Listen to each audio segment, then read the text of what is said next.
ನಮಸ್ಕಾರ ಸ್ನೇಹಿತರೆ, ನಾನು ನಿಮ್ಮ ದೀಪಾ ರಾಣಿಶೇಖರ್ ಟ್ರಾನ್ಸ್ಫಾರ್ಮ್ ಲೈಫ್ ಪ್ರೋಗ್ರಾಮ್ಸಿಂದ. Love, light and gratitude. ಎಲ್ಲರೂ ಹೇಗಿದ್ದೀರಾ?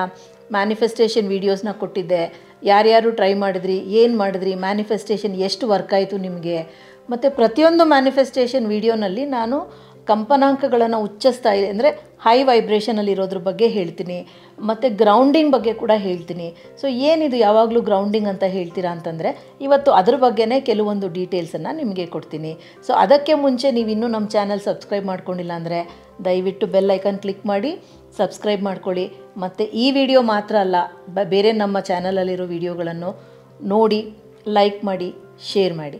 ಸೊ ಅದಕ್ಕಾಗಿ ನಾನು ಸದಾ ನಿಮಗೆ ಕೃತಜ್ಞಳಾಗಿ ಇರುತ್ತೀನಿ. ಗ್ರೌಂಡಿಂಗ್ ಅಂದಾಗ ಏನು ಈ ಗ್ರೌಂಡಿಂಗ್? ಒಂದು ಸಿಂಪಲ್ ಮೆಥಡ್ ನಾನೇನು ಹೇಳಿದ್ದೆ ನಿಮಗೆ ಮ್ಯಾನಿಫೆಸ್ಟೇಷನ್ ವೀಡಿಯೋನಲ್ಲಿ ಅಂದರೆ, ಬರೀ ಕಾಲಲ್ಲಿ ಹುಲ್ಲಿನ ಮೇಲೆ ಅಥವಾ ಮಣ್ಣಿನ ಮೇಲೆ ನಡಿಬೇಕು ಅಂತ ಹೇಳಿದ್ದೆ. ಈ ಉದಾಹರಣೆಗೆ ನೀವು ಯಾವುದೋ ಒಂದು ದೇಶದಲ್ಲಿದ್ದೀರಾ, ಅಲ್ಲಿ ತುಂಬ ಸ್ನೋಫಾಲ್ ಅಂದರೆ ಮಂಜು ಬೀಳ್ತಾನೆ ಇರುತ್ತೆ, ಬರೀ ಕಾಲಲ್ಲಿ ನಡೆಯೋಕ್ಕೆ ಸಾಧ್ಯ ಇಲ್ಲ ಅಂದಾಗ ಏನು ಮಾಡೋದು ಅನ್ನೋ ಒಂದು ಡೌಟ್ ಬರುತ್ತೆ. ಸೊ ಕೆಲವೊಂದು ವಿಷಯಗಳನ್ನು ಹೇಳ್ತೀನಿ. ಈ ಕೆಲವೊಂದು ವಿಷಯಗಳಲ್ಲಿ ಯಾವುದು ನಿಮಗೆ ಸೂಟ್ ಆಗುತ್ತೆ ಮಾಡಿ, ಅಥವಾ 3-4 ವಿಷಯಗಳನ್ನು ಒಟ್ಟಿಗೆ ಮಾಡಿದ್ರು, ಒಂದಾದಮೇಲೆ ಒಂದು ಮಾಡಿದ್ರೂ ನಿಮಗೆ ಆ ಒಂದು ಗ್ರೌಂಡೆಡ್ ಫೀಲಿಂಗ್ ಜಾಸ್ತಿ ಆಗುತ್ತೆ. ಮತ್ತು ನೀವು ಇನ್ನೂ ಒಂದು ಪ್ರಶ್ನೆ ನನ್ನನ್ನು ಕೇಳ್ಬೋದು, ನಮ್ಮ ತಾತಂದರು ನಮ್ಮ ಅಜ್ಜಿರೆಲ್ಲ ಈ ಥರ ಗ್ರೌಂಡಿಂಗ್ ಬಗ್ಗೆ ಗೊತ್ತೇ ಇರಲಿಲ್ಲ, ಇದೇನು ಹೊಸ ವಿಷಯ ಅಂತ ಹೇಳ್ತಾರೆ ಅಂಥೇಳಿ.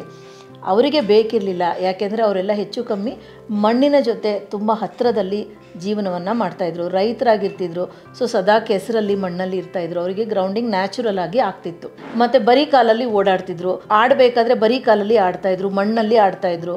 ಹಾಗಾಗಿ ಅವ್ರಿಗೆ ನ್ಯಾಚುರಲ್ ಆಗಿ ಗ್ರೌಂಡಿಂಗ್ ಆಗ್ತಾಯಿತ್ತು. ನಾವೀಗ ಅದೆಲ್ಲ ಮಾಡೋದಿಲ್ಲ, ಹಾಗಾಗಿ ನಮಗೆ ಸಪ್ರೇಟಾಗಿ ಗ್ರೌಂಡಿಂಗ್ ಮಾಡ್ಕೋಬೇಕಾಗತ್ತೆ. ಯಾಕೆಂದರೆ ತುಂಬ ಜನ ನಾವು ಮನೆಯಲ್ಲಿ ಕೂಡ ಬರೀ ಕಾಲಲ್ಲಿ ನಡೆಯೋದಿಲ್ಲ, ಚಪ್ಪಲಿ ಹಾಕ್ಕೊಂಡು ನಡೀತೀವಿ.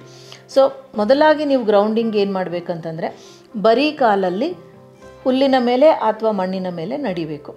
ಅದು ಆಗಲಿಲ್ಲ, ನಾವು ಹೊರಗೆ ಹೋಗೋಕ್ಕೆ ಆಗಲ್ಲ ಕಾರಣಾಂತರಗಳಿಂದ ಅಂತಂದಾಗ, ಗೋಡೆ ಏನಿದೆ ಅದಕ್ಕೆ ಬೆನ್ನು ತಾಗಿಸಿ ಬೆನ್ನು ಮೂಳೆ ನೇರಾಗಿ ಇಟ್ಕೊಂಡು ಕೂತ್ಕೋಬೇಕು. ಅದು ಏಕೆಂದರೆ ಇದೆಲ್ಲ ಮಣ್ಣಿಗೆ ಸಂಬಂಧಪಟ್ಟ ವಿಷಯ ಆದ್ದರಿಂದ ನಿಮಗೆ ಬೇಗ ಗ್ರೌಂಡಿಂಗ್ ಆಗುತ್ತೆ. ಮತ್ತು ಮಣ್ಣಿನ ಹೂಜಿನಲ್ಲಿ ನೀರನ್ನು ಇಟ್ಟು ಕುಡಿದಾಗ, ಮಡಿಕೆನಲ್ಲಿ ಕಾಫಿ ಟೀ ನೀರನ್ನು ಕುಡಿದಾಗ ಗ್ರೌಂಡಿಂಗ್ ಆಗುತ್ತೆ. ಇಲ್ಲ ತಾಮ್ರದ ಒಂದು ಪಾತ್ರೆನಲ್ಲೋ ಚೊಂಬಿನಲ್ಲೋ ನೀರನ್ನಿಟ್ಟು ತಾಮ್ರದ ಲೋಟದಲ್ಲಿ ಕುಡಿದಾಗಲೂ ಗ್ರೌಂಡಿಂಗ್ ಆಗುತ್ತೆ. ಮತ್ತು ನಾವು ಕಾಲು ರೆಸ್ಟ್ ಮಾಡೋದಕ್ಕೆ ಮರದ ಅಥವಾ ಮಣ್ಣಿನ ಒಂದು ಇಟ್ಟಿಗೆನ ಇಟ್ಕೊಂಡಾಗ ಗ್ರೌಂಡಿಂಗ್ ಆಗುತ್ತೆ. ಯಾಕೆಂದರೆ ಇದೆಲ್ಲ ಭೂಮಿಗೆ ಸಂಬಂಧಪಟ್ಟ ವಸ್ತುಗಳು. ನಾವು ಪ್ಲಾಸ್ಟಿಕ್ ಮೇಲೆ ಕೂತಾಗ ನಮಗೆ ಗ್ರೌಂಡಿಂಗ್ ಆಗೋದೇ ಇಲ್ಲ.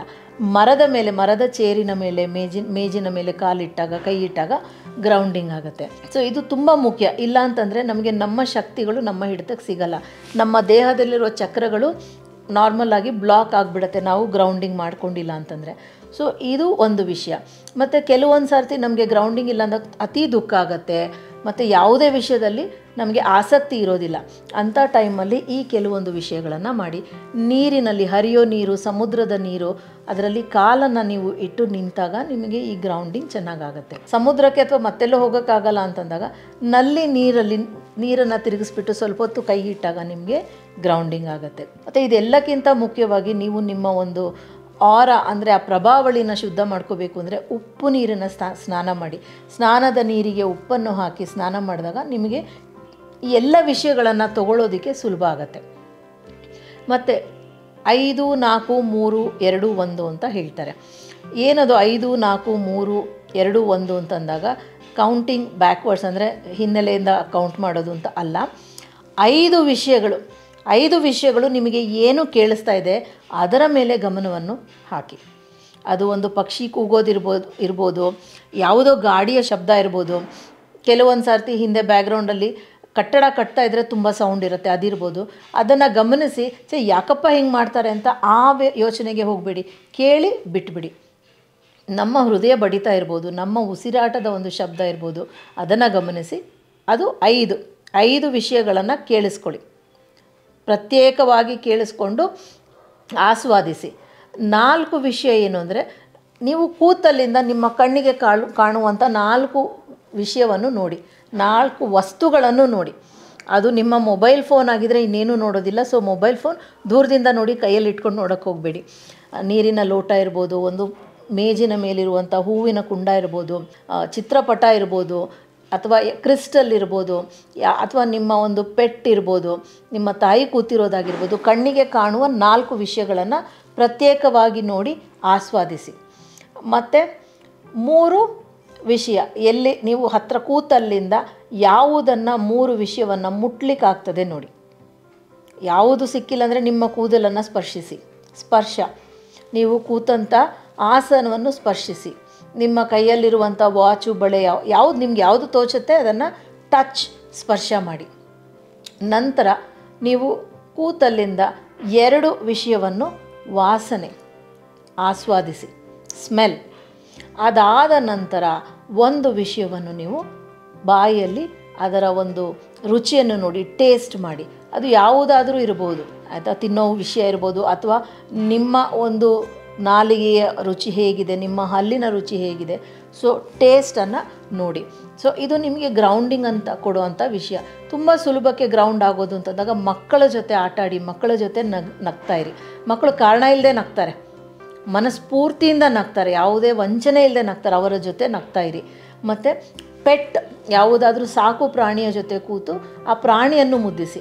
ಆವಾಗ ನಿಮಗೆ ಬೇರೆ ಎಲ್ಲ ಭಾವನೆಗಳು ಹೊರಟೋಗುತ್ತೆ. ನೀವು ಭೂಮಿಗೆ ಹತ್ತಿರ ಆಗ್ತೀರ.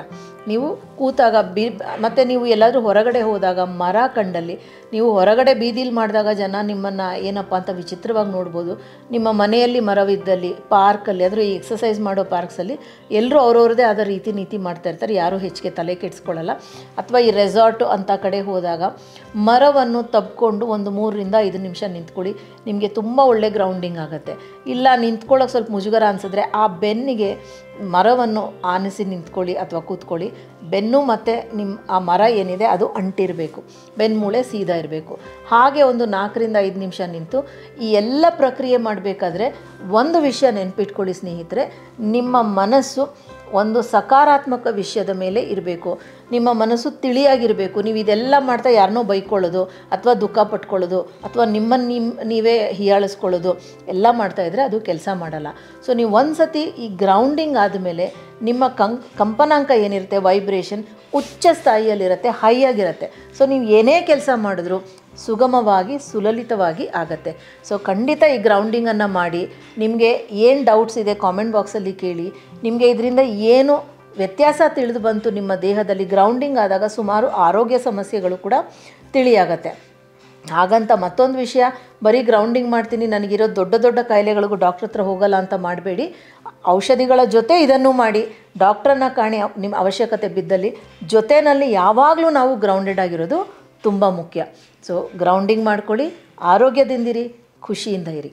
ಮತ್ತು ನಮ್ಮ ಚಾನಲ್ನ ಸಬ್ಸ್ಕ್ರೈಬ್ ಕೂಡ ಮಾಡಿ, ಯಾಕೆಂದರೆ ವಿಡಿಯೋ ಹಾಕಿದಾಗ ನಿಮಗೆ ತಕ್ಷಣ ನೋಟಿಫಿಕೇಷನ್ ಬರುತ್ತೆ. ಮಾಡಿಲ್ಲ ಇನ್ನು ಅಂದರೆ ಬೆಲ್ ಐಕಾನ್ ಕ್ಲಿಕ್ ಮಾಡಿ, ಮತ್ತು ಶೇರ್ ಕೂಡ ಮಾಡಿ.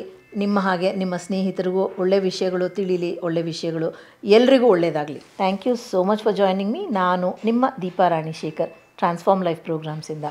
Love, light and gratitude.